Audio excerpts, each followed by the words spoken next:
पहला क्वेश्चन है कि एनलाइटमेंट जो कि यूरोप में 17वीं 18वीं सदी में शुरू हुआ था, उसकी वजह से मानव और समाज इन दोनों में क्या परिवर्तन हुए और उसके क्या विचार थे। साथ ही 19वीं सदी में जो रोमांटिज्म की विचारधारा डेवलप हुई, इसने एनलाइटमेंट के विरुद्ध कौन से तर्क दिए थे। आपको भी पता है कि यूरोप मध्य युग में 3 भाग में डिवाइड था: क्लर्जी, नोबिलिटी और थर्ड स्टेट। जहां पे क्लर्जी और नोबिलिटी को विशेषाधिकार मिले थे, वहीं पर समाज की सारी जिम्मेदारी थर्ड स्टेट के पास थी। यह टैक्स चुकाया करता था, काम किया करता था, स्लेव हुआ करता था। मध्य युग में सामंतवाद भी बहुत जोरों शोर से चल रहा था और सामंतवाद की वजह से एक दास प्रथा वहां पे चल रही थी, सर्फडम जिसे कहा जाता है। लेकिन इसी बीच में क्या हुआ कि यूरोप में अचानक से वहां पे एक नया ग्रुप बना जिसने ट्रेडिंग शुरू करी। अच्छा, ट्रेडिंग के लिए ये अलग अलग देशों में गए। जैसे कि भारत की भारत के सी रूट की खोज करने निकला क्रिस्टोफर कोलंबस, वह गलती से चला गया अमेरिका। तो इस तरीके से यूरोपियंस को अमेरिका जाने का रास्ता मिल गया। बाद में 15वीं सदी के अंत में वास्को डी गामा, उसने भारत के लिए जाने वाला सी रूट डिस्कवर कर लिया। ऐसे में भारत से ट्रेडिंग शुरू हो गई और जब ट्रेडिंग शुरू होती है तो दुनिया के कई सारे लोगों के बीच में जो विचार डेवलप हुए हैं उनका आदान प्रदान होता है। इस वजह से आप देखेंगे 17वीं 18वीं सदी में यूरोप में धीमे धीमे वह विचार आने लगे और वहां पर एनलाइटमेंट हुआ, एक तरह का बौद्धिक आंदोलन हुआ। उसने वहां के समाज में सुधार किए और एक नई दिशा प्रदान करी उस समाज को। यहाँ पर तर्क, विज्ञान, मानव विवेक, इन सभी को महत्व दिया गया। इसी आंदोलन ने वहां पर आधुनिक लोकतंत्र, व्यक्तित्ववाद और वैज्ञानिक सोच की नींव रखी। लेकिन जब यह बहुत ज्यादा इन्फ्लुएंस का सोसाइटी को, तभी डेवलप हुआ एक नया आंदोलन, उसे कहा गया रोमांटिक आंदोलन, जिसने कहा कि जो एनलाइटमेंट है, जो प्रबोधन है, वो बहुत ज्यादा तर्क प्रधान है, बहुत मशीनरी है, यांत्रिक है। उसमें ह्यूमन इमोशंस के सेंस नहीं है, इसलिए हमें ह्यूमन इमोशंस को वहां पर ऐड करना है। इस वजह से इन्होंने बहुत मशीनी होने की वजह से एनलाइटमेंट का विरोध करना शुरू किया, उसके विरुद्ध तर्क दिए। पहले बात करते हैं कि प्रबोधन अर्थात एनलाइटमेंट के प्रमुख तर्क क्या थे। इन्होंने कहा कि जो समाज है वहां पे ट्रेडिशन को फॉलो करने की जगह की, ये ट्रेडिशन बना हुआ है उसी को फॉलो करते चलना है, उसकी जगह पर उन्होंने कहा कि हमें तर्क करने चाहिए कि आखिर यह कार्य क्यों हो रहा है, किस लिए हो रहा है। जॉन लॉक जैसे नए सिद्धांतवादी आ चुके थे, मॉन्टेस्क्यू, इन लोगों ने समाज को बदलने की व्यवस्था करी और एक नया विचार वहां पर दिया।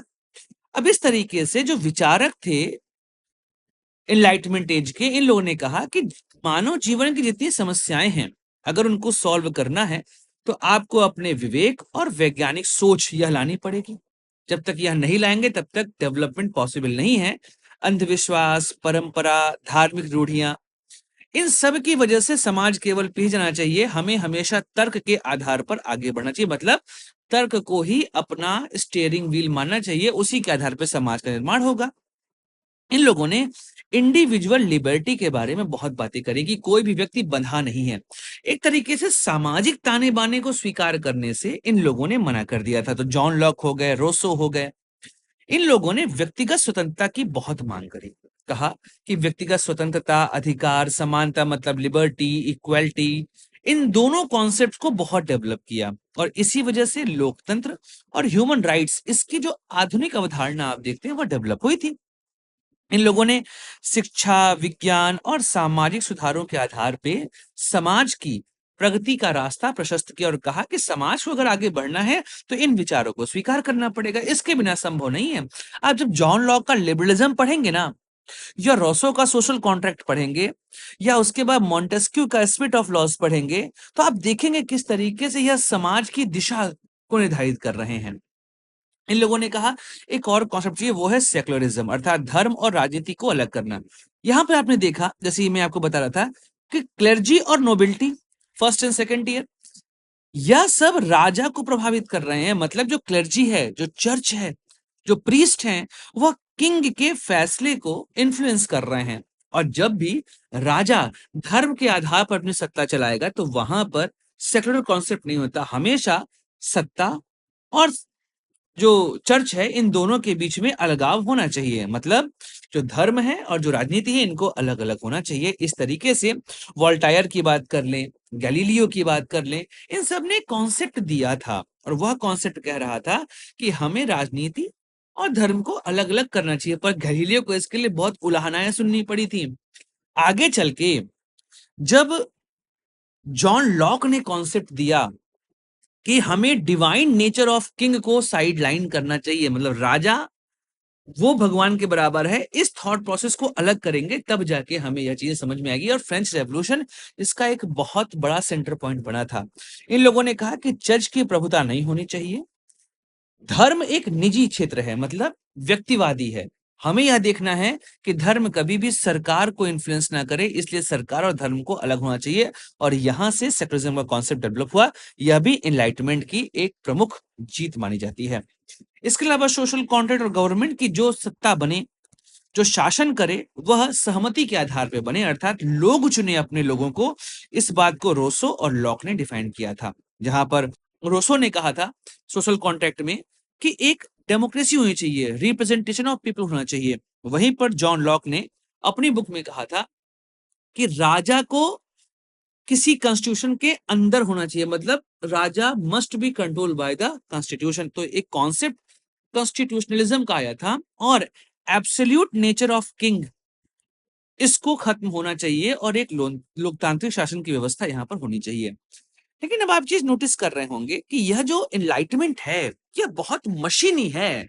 इसमें व्यक्ति के इमोशंस का ख्याल नहीं रखा गया है कि समाज एक इमोशन के थ्रू आगे बढ़े। तो इसलिए कहा गया कि आप तो बहुत मशीनी दुनिया बना रहे हो। हमें मशीनी दुनिया नहीं चाहिए, हमें अपने संस्कार, अपनी संस्कृति, अपनी परंपरा, इन सब को साथ लेकर डेवलपमेंट करना चाहिए। तो यहीं से 18वीं और 19वीं सदी में क्या हुआ, एक नया आंदोलन शुरू हुआ, और यह आंदोलन कहलाया रोमांटिक आंदोलन, या रोमांटिज्म कहते हैं। इसमें जैसे आपने ग्रिम ब्रदर्स के बारे में पढ़ा होगा। ग्रिम ब्रदर्स ने क्या किया था कि वह उस समय प्रशिया हुआ करता था, और जर्मन लैंग्वेज जहां लोग बोलते थे, ये लोग क्या करते थे, गांव गांव घूमकर कहानियां इकट्ठा किया करते थे, और इन कहानियों को एक बुक के फॉर्म में पब्लिश किया। वो कहानी कही थी फोक टेल्स, बैलेड्स कहा जाता था। तो वो फोक टेल्स जनता के पास जाएगा, जनता क्या अपने रूट से जुड़ेगी उन कहानियों के माध्यम से। इन्होंने कहा कि हर समय तर्क के आधार पर जिंदगी नहीं चलती है, हमें मानवीय भावनाओं, कल्पना, इंट्यूशंस, इन सब को ध्यान में रखना चाहिए। इनकी अनदेखी करके आगे बढ़ोगे ना, सक्सेस नहीं मिलेगी। तो केवल तर्क के आधार पर एक तरफा जीवन आप नहीं बनाओ, यांत्रिक जीवन अर्थात मशीनी जीवन नहीं बनाओ। तो यह पहला इनका आलोचना होती थी। उसके अलावा रोमांटिक विचारकों ने यह भी कहा कि हमें प्रकृति और आध्यात्मिकता को भी महत्व देना चाहिए। केवल विज्ञान और प्रयोग के आधार पर जिंदगी चलाओ, कैसे चलेगी जिंदगी। हमें यह देखना चाहिए कि प्रकृति का जीवन सौंदर्य कैसा है, आध्यात्मिक विचार कैसे हैं। अगर आप केवल ये देखो कि तर्क देख रहे हो, तो ऐसे कंडीशन में आप कभी भी नेचर को समझ नहीं पाओगे। And without understanding the nature you can not live very good life. आपको हमेशा ध्यान रखना पड़ेगा कि नेचर के साथ ही मनुष्य आगे बढ़ेगा। अब एक जो महत्वपूर्ण चीज थी वो थी क्रिएटिविटी और इंडिविजुअलिटी की। रोमांटिक विचारों का कहना है कि भाई हर एक व्यक्ति अद्वितीय है, उसके अपने तर्क होंगे, अपने विचार होंगे, अपनी कल्पनाएं होंगी। आप केवल एक नियम और शर्तों के आधार पर कि भैया यही शर्तें नियम होने चाहिए, उसके आधार पर उनको बांध नहीं सकते हो। कला, साहित्य, संगीत, भावनाएं, कल्पना, इन सब का महत्व होता है एक मानव जीवन में। और इतिहास और परंपरा का सम्मान करना चाहिए कि हमें उन्हें बाधा के तौर पर नहीं देखना चाहिए। हमें उन गलतियों से सीख लेकर आगे बढ़ना चाहिए, उन विरासतों को आगे पास करना चाहिए। अदरवाइज तो हम एक तरीके से जड़ काट रहे हैं अपनी, और जड़ विहीन वृक्ष कब तक खड़ा रहेगा। दैट्स वाई लोगों ने कहा कि इतिहास और परंपरा को भी हमें बराबर महत्व देना चाहिए। और साथ ही समाज को यांत्रिक अर्थात मशीनी आधार पे मत देखो, यहाँ पे भावनाएं देखो, सांस्कृतिक मानवीय रिश्ते देखो, एक समाज का ताना बाना देखो। सिर्फ ऐसा नहीं कि नहीं नहीं नहीं यही होता है, ऐसे ही करेंगे, ये तर्क है, ये विज्ञान है, ये नहीं है, वो नहीं है, ऐसे जिंदगी नहीं चलती है। हमें देखना है ह्यूमन का इमोशन, क्योंकि without emotion you can not build society. यह बात वहां पर पूरे तरीके से रोमांटिक विचारक कहते थे। तो जहां पर एक तरफ एनलाइटमेंट विचारकों ने एक डेमोक्रेटिक, साइंटिफिक और एक लिबरल सोसाइटी की नींव रखी, वहीं पर इनका जो बहुत ज्यादा तर्क प्रधान होना, यांत्रिक दृष्टिकोण होना, यह वहां की भावनाओं को, संस्कृतियों को, आध्यात्मिक प्रत्ययों को अनदेखा कर रहा था। इसको संतुलित करने के लिए रोमांटिक आंदोलन की शुरुआत हुई थी। तो ये ऐसे आंसर लिखेंगे तो आपको बहुत बहुत बढ़िया नंबर मिल जाएगा।